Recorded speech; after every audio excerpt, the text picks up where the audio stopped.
What's going on, YouTube? This is SG1 Sports, and you're watching our SEC channel. We're going to preview the 2024 schedule for Missouri, break it all down for you. Before we get to 2024, let's look back at 2023.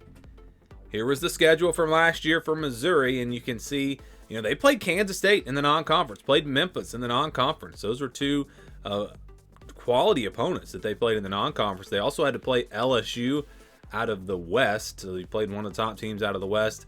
And then, of course, they play Arkansas every year.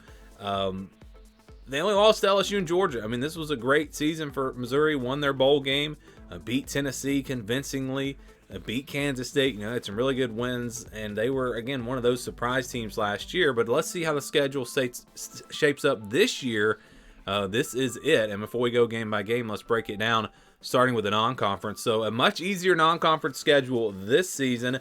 Murray State, Buffalo, Boston College, and on the road at UMass. I don't understand that unless it's like, for recruiting up there or something. That's very odd. Very odd for Missouri to go on the road to play UMass. But Boston College, the only decent team that they play in the non-conference, and I don't expect BC to be great. Lost their head coach, and again, just haven't been that great for a while now. So that shouldn't be too much of a problem for Missouri. You look at the home slate, again, those three non-conference games, and then Vanderbilt, Auburn, Oklahoma, and Arkansas. So you get Vanderbilt, Auburn, and Arkansas, all games where Missouri should be a pretty big favorite, all at home. And then Oklahoma, that'll be probably the most difficult game that they play at home. But again, those are all very winnable games. It's very possible for Missouri to go 8-0 in their home games. You go to the road games now, and it's going to be a little bit tougher. Again, there's UMass. They've got Texas A&M on the road. That could be a pretty difficult matchup there. Alabama, how good are they going to be? Well, it's hard to know right now. And then South Carolina and Mississippi State, they're going to be favored, I think, in both of those games. But Texas A&M and Alabama, those are going to be the tough ones on the road for Missouri this season. But all in all, this schedule's not bad. It's definitely one of the more favorable schedules in the SEC. I haven't done my rankings yet. I'll do that. We'll actually rank all the schedules. And I have a feeling Missouri is going to be right there near the top in terms of easiest schedules, but in the SEC at least. But let's go through this whole schedule now. They'll start with Murray State on August 31st, and then they play Buffalo on September 7th. After that, it's Boston College on September 14th. And then Vanderbilt on September the 21st. So 4 fairly easy games, all at home. And then they get a bye week before their first road game, and that'll be on the road at Texas A&M. So that sets up really well, getting a bye week before that first challenging game there. And then it's UMass on the road.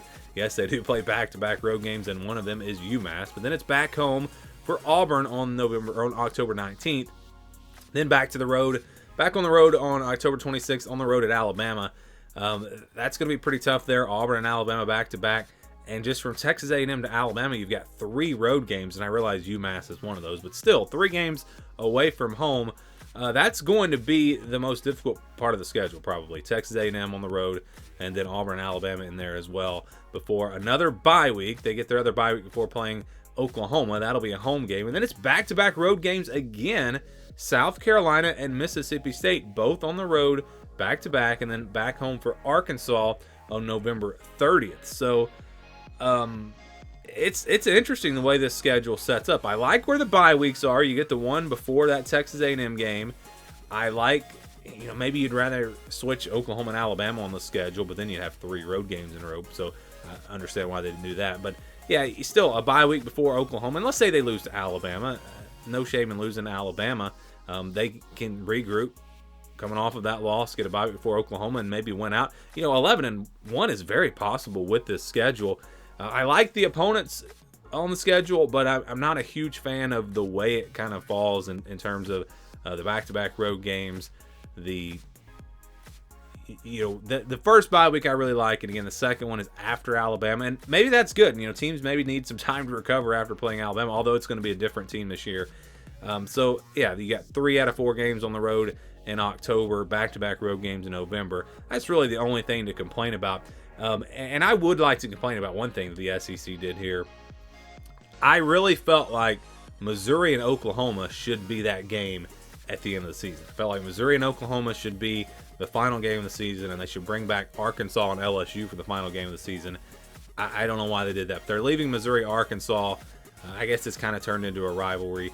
And I guess that's what they're going to stick with. But that has nothing to do with me from a Missouri's perspective, just as an SEC fan perspective.